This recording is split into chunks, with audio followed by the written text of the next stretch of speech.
안녕하십니까. 자, 이번 시간에는 4차 산업혁명이 만드는 대한민국의 미래 비즈니스 첫 번째 시간으로 인트로 시간을 진행하도록 하겠습니다. 자, 저는 김용석 공인회계사 및 국제 애널리스트인데요. 제가 이제 그동안 4차 산업혁명 강의를 굉장히 많이 했었습니다. 뭐 사물인터넷, 핀테크, 산업혁명 4.0, 뭐 비즈니스 모델, 인문학 뭐 이런 얘기를 많이 했었는데요. 자, 이번 그 4차 산업혁명 시간은요. 4차 산업혁명이 이렇게 진행이 되면서 과연 우리 대한민국 그 산업에 제조, 물류, 그다음에 유통, 금융, 의료 뭐 이런 다양한 산업에 어떤 영향을 주는지 대한민국 관점에서 좀 진단해 보려고 하고요.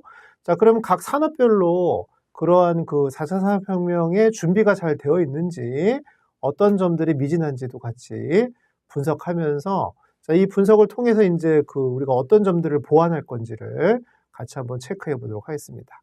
여러분들이 이제 근무하는 산업이 될 수도 있고요.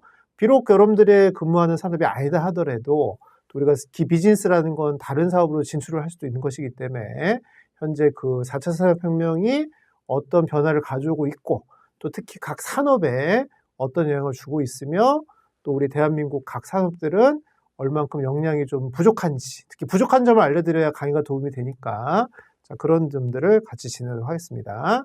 일단 첫 번째로 강의 목차부터 잠깐 설명드리도록 할게요. 총 16차 시로 구성이 되어 있는데요. 자, 1차 시는 뭐 인트로고요.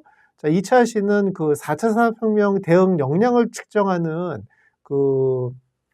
지표들이 있습니다. 그래서 그 지표들을 세계 각국을 살펴보면서 어떤 국가가 이런 역량이 잘 되어 있고 어떤 국가가 좀 미진한지 또 한국은 그 지표상 어느 정도 위치에 있는지도 같이 한번 살펴보도록 하겠습니다. 자, 그 다음에 이제 3차 시와 4차 시에서는요. 자, 일단 우리가 4차 산업혁명에서 제일 중요한 게 기술이거든요. 다양한 핵심 기술들에 대해서 고찰을 해보려고 합니다. 사물 인터넷하고요. 빅데이터하고 인공지능, 특히 사물 인터넷으로 인해서 O2O라는 비즈니스 모델이 발전이 됐고요. 좀 빅데이터가 발달이 되면서 자, 디지털 큐레이션이라는 또 큐레이팅이라는 비즈니스 모델이 발달이 되기도 합니다. 또 인공지능이 발달이 되면서 최근에 뭐 음성 인식을 한다든가 또 안면 인식을 한다든가 다양한 또 비즈니스, 자율주행과 같은 모델들이 발전이 되고요. 또 로봇 3D 프린팅, 핀테크는 뭐 금융업에서는 절대적으로 뭐 알아야 될 기술이 있죠. 또 가상현실이라든가 이런 기술들이 변함에 따라서 당연히 우리 사업의 환경이 바뀌는 것이잖아요. 그럼 이 기술 변화로 인해서 환경이 변하게 되면 거기서 우리가 보통 전략에서 얘기하는 스와트 분석을 통해서 새로운 전략을 구축을 해야 되는 것이죠. 자, 그러기 위해서는 기술이 무엇인지를 알아야 되는 것이기 때문에 3차 시와 4차 시에서는 그 핵심 기술들을 알려드릴 것이고요. 자, 5차 시에서는 우리 4차 산업혁명을 가장 선도하는 대표적인 기업으로 제가 아마존을 꼽았습니다. 아마존은 지금 미국 주시장에서도 가장 급성장하는 기업이고요. 이렇게 급성장하기까지는 지금 설명드린 기술들이죠. 사물 인터넷, 빅데이터, 인공지능, 로봇 뭐 이런 다양한 핵심 기술들을 잘 활용해서 유통업부터 시작해서 다양한 분야, 컨텐츠 사업에 이르기까지, 클라우드 서비스까지 굉장히 여러 분야에서 혁신적인 성장을 하는 기업이 바로 아마존인데요. 그럼 이 아마존의 어떤 선도 기업의 사례를 통해서 이런 기술들이 이렇게 활용되고 있구나를 여러분들이 같이 감상을 해주시면 좋겠습니다. 자, 그리고 이제 6차 시, 7차 시에서는 각각 유통업에 대해서 살펴볼 것인데요. 자, 6차 시에서는 4차 산업혁명으로 인해서 유통업 전체에 어떤 영향을 주는지를 살펴볼 것입니다. 자, 특히 유통 채널이 변화가 되고요. 또 유통업에서 상품 관리하는 패턴이 바뀌게 됩니다.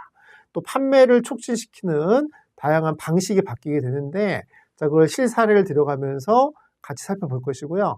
그럼 7차 시에서는 그럼 국내 유통업에는 어떤 문제점이 있는지도 다시 살펴봐야겠죠. 그래서 7차 시에서는 주로 이제 투자가 좀 부족합니다. 사실은 기술, 그다음 인적 자원이라든가 인프라 관점에서 국내 유통업은 앞서 설명드린 아마존과 이런 기업과 비교했을 때 어떤 부분들이 미진한지, 문제점인지, 또 기업만의 문제인지 정부 정책에 또 미진한 점은 없는지를 같이 살펴보도록 할 거예요.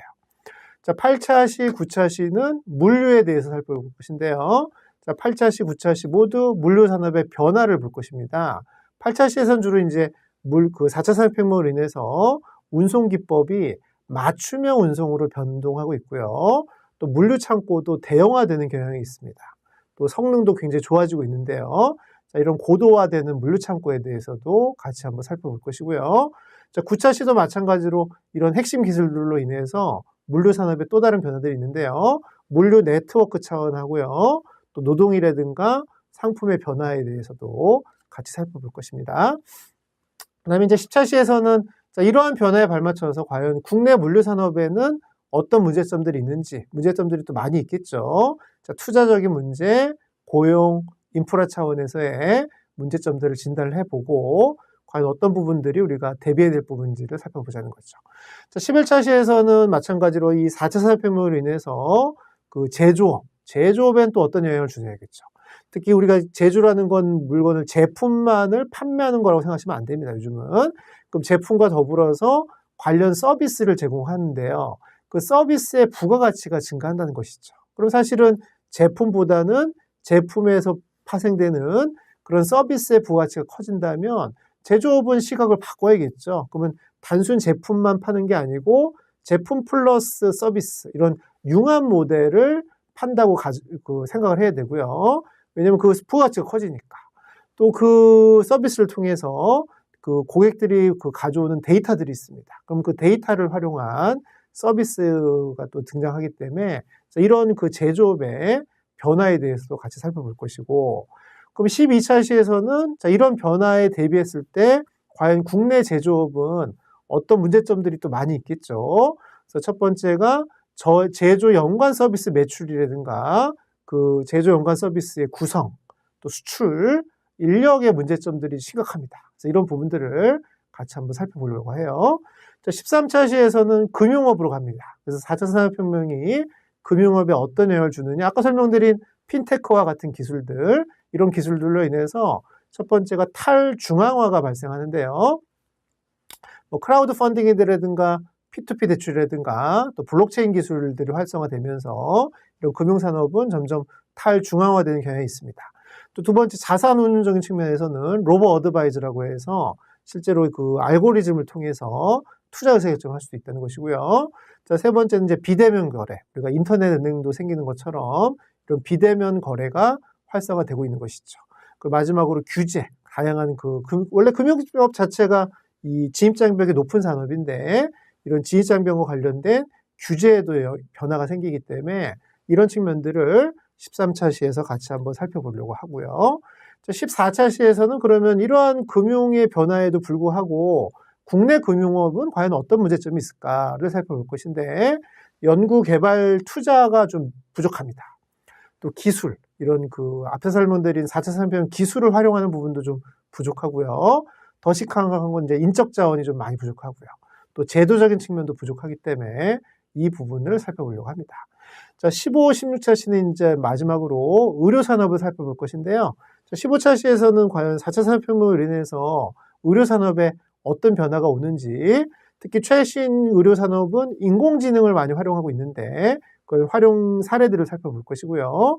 또 그 정밀화에 대한 변화, 또 이제 앞으로 의료라는 거는 아팠을 때만이 아니고 평상시에도 일상적인 건강 관리가 더 중요한데요. 이런 부분도 이런 4차 산업혁명으로 인해서 점점 그 시장 규모가 커져가고 있습니다.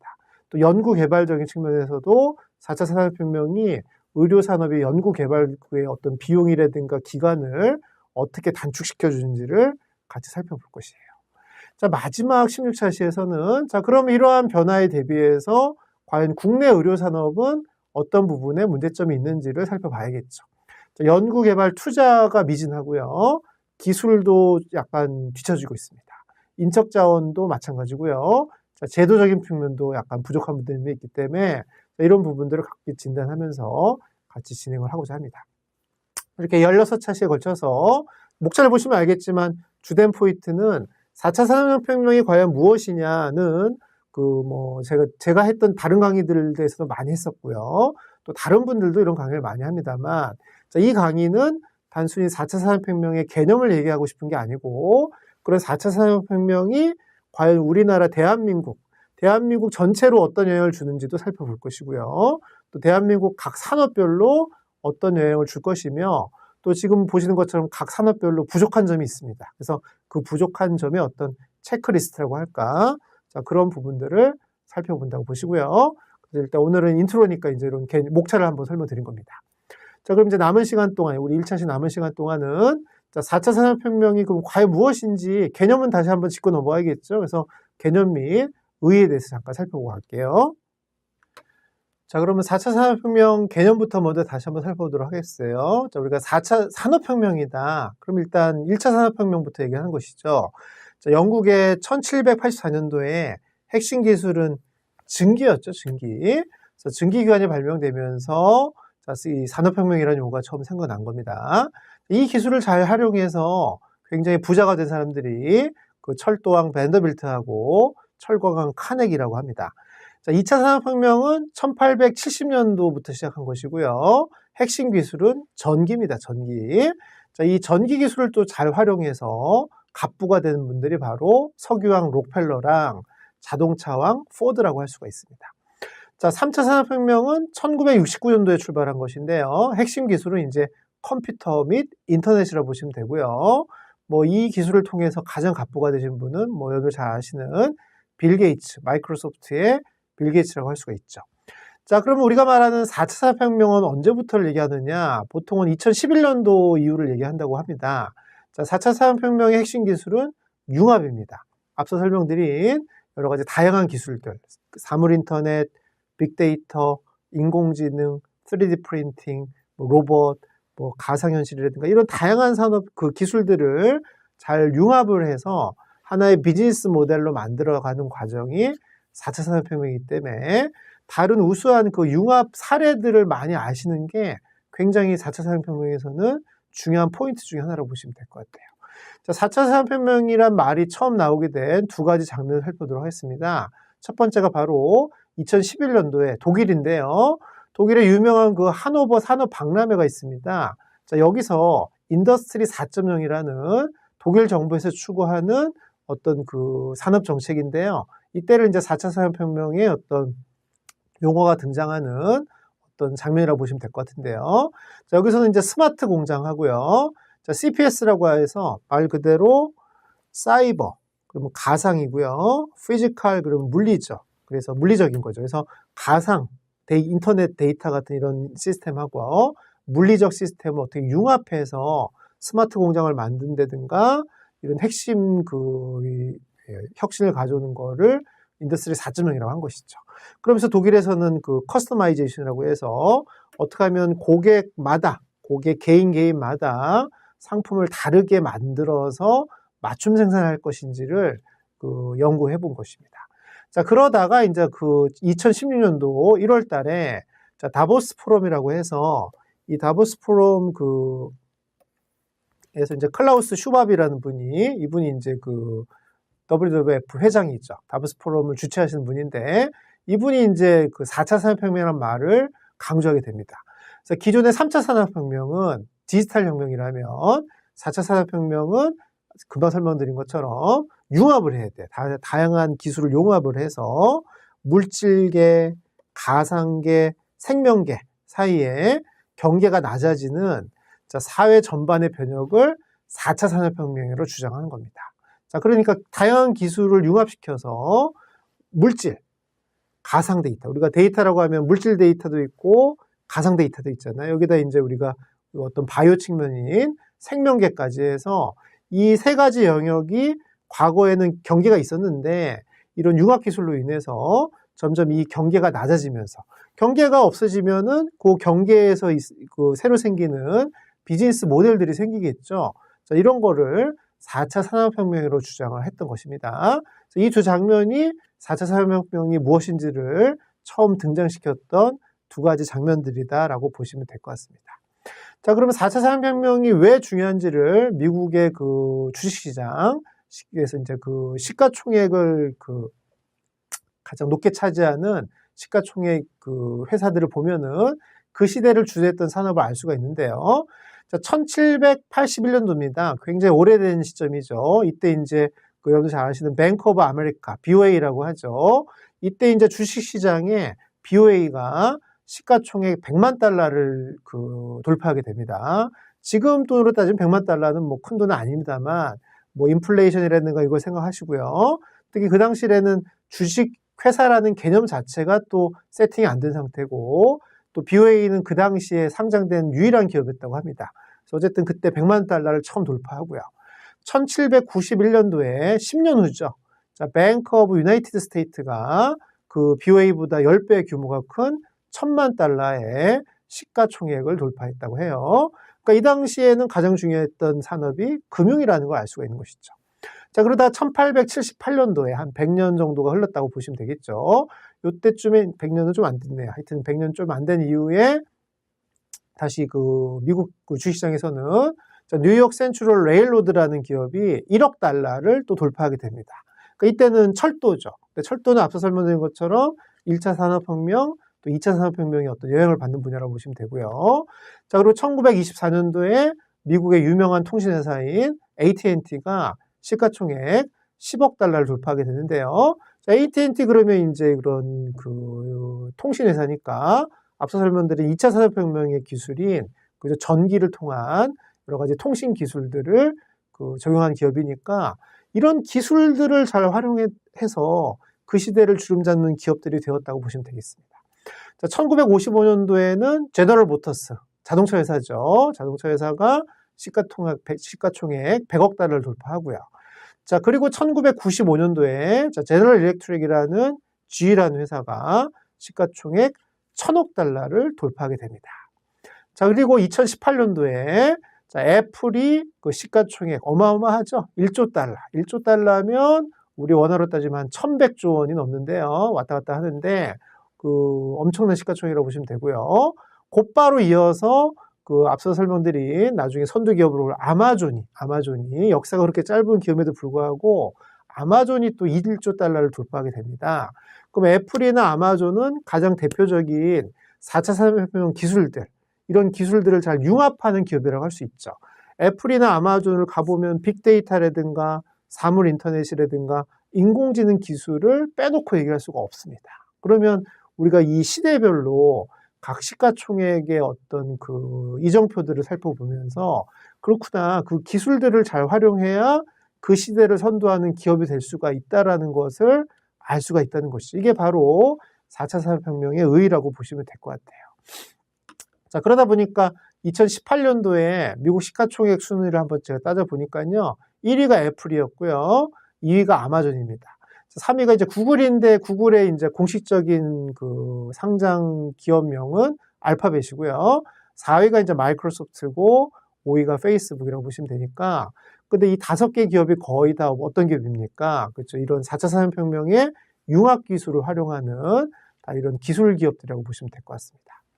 자, 그럼 이렇게 4차 산업혁명이라는 거는 기술을 융합한다고 했는데, 그럼 과연 어떤 기술들이 있느냐? 몇 가지만 간단히 고찰을 해보고요.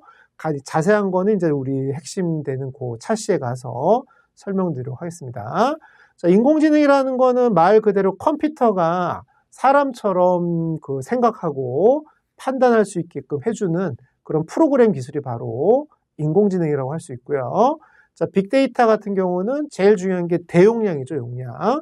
과거에 아날로그 시절에서는 데이터가 많지가 않았습니다만, 이렇게 디지털 시대가 되면서 굉장히 많아지는 데이터들이 발생하는데, 그럼 그 데이터들에서 어떻게 가치 있는 정보를 뽑아낼 건지를 나타내는 기술이 빅데이터라고 보시면 되고요. 자, 사물 인터넷이라는 거는 말 그대로 네트워크를, 과거의 네트워크를 보면 이제 인터넷을 얘기하는 겁니다만, 그걸 사물에다가 다 장착시켜서 사물과 사물의 어떤 정보를 활용하게 되면, 사실 사물 인터넷과 빅데이터는 뗄래야 뗄 수 없는 사이인 거죠. 사물 인터넷이 발달될수록 빅데이터는 더 많아지는 겁니다. 그럼 그 빅데이터를 잘 활용하려면 인공지능과 같은 이런 기술들이 필요한 것이기 때문에 여러 가지 기술이 있습니다만, 이 지금 보시는 3가지 기술이 그럼에도 불구하고 4차 산업혁명에서는 제일 중요한 핵심 기술이라고 보시면 될 것 같아요. 자, 여기에다가 사물 인터넷을 발전하기 위해서는 센서 기술, 다양한 위치, 속도, 이미지, 음향이라든가 이런 것들을 빨리 디지털 정보로 바꿔주는 센서 기술도 굉장히 발달이 됐고요. 또 다양한 로봇 기술과 같은 드론이라든가 로봇 기술이 바로 자동화 기술이라고 할 수 있죠. 이런 자동화 기술의 발달도 굉장히 중요한 기술이라고 보시면 되고요. 그다음에 신소재 기술입니다. 다양한 어떤 그 금속이라든가 재료와 같은 소재 산업도 굉장히 발달이 됐고요. 더군다나 이제 그 염색체 정보라든가 이러한 어떤 그 의료 기술들이 많이 발전을 했는데요. 이런 게 이제 바이오 신기술들이라고 보시면 되니까 이러한 다양한 기술들 자체가 발전이 되고 이런 기술들을 융합시키면서 아까 설명드린 물질, 가상, 어떤 그 생명, 이 경계 영역이 점점 없어지면서 새로운 어떤 산업이 등장한다고 보시면 될 것 같습니다. 자, 그러면 이러한 핵심 기술들을 각 업종에서는 잘 활용을 하고 있는데요. 제조업에서는 제일 중요한 게 가정 화두가 스마트 공장이죠. 스마트 공장을 어떻게 구축시켜서 그 고객 외부로부터 나오는 데이터들을 공장에다 잘 반영할 것인지를 연구하는 것입니다. 물류산업에서는 가장 중요한 그 활용도가 그 자율주행, 또 로봇 창고, 스마트 항만, 드론 배송 뭐 이런 것들이라고 보시면 될 것 같고요. 유통업 같은 경우는 그 지능형 쇼핑 어드바이저라고 해서 어떻게 하면 고객들이 쇼핑을 좀 편리하게 할 수 있게끔 자기 성향에 맞출 수 있게끔 어드바이저를 하는지, 또 가상현실 스토어라고 해서 실제로 그 가상현실 기술을 통해서 마치 매장에 온 것처럼 보여주는 기술을 활용한다든가 SNS 마케팅을 한다든가 이런 것들이 이제 이 기술을 각 업종에서 활용하는 활용이라고 보시면 될 것 같습니다. 자, 뿐만 아니라 이제 의료산업 같은 경우는요, 인공지능을 이용해서 정밀 진단할 수도 있고요. 또 정밀 의료 그 행위도 할 수 있고 원격 진료 행위도 할 수 있는 것이죠. 자, 금융산업 같은 경우는 앞서 설명드린 그 핀테크와 같은 기술을 통해서 로봇 어드바이저라는 건 이제 그 컴퓨터가 인공지능을 통해서 투자 의사결정을 해주는 거고요. 자, 비트코인과 같은 가상화폐라든가 블록체인 기술을 통해서 또 금융업이 여러 가지 인증 제도라든가 이런 거를 개선시켜 나가고 있고요. 최근에는 인터넷 전문은행이 등장하고 있습니다. 그죠? 이런 것은 이제 비대면 거래가 활성화되는 수밖에 없고요.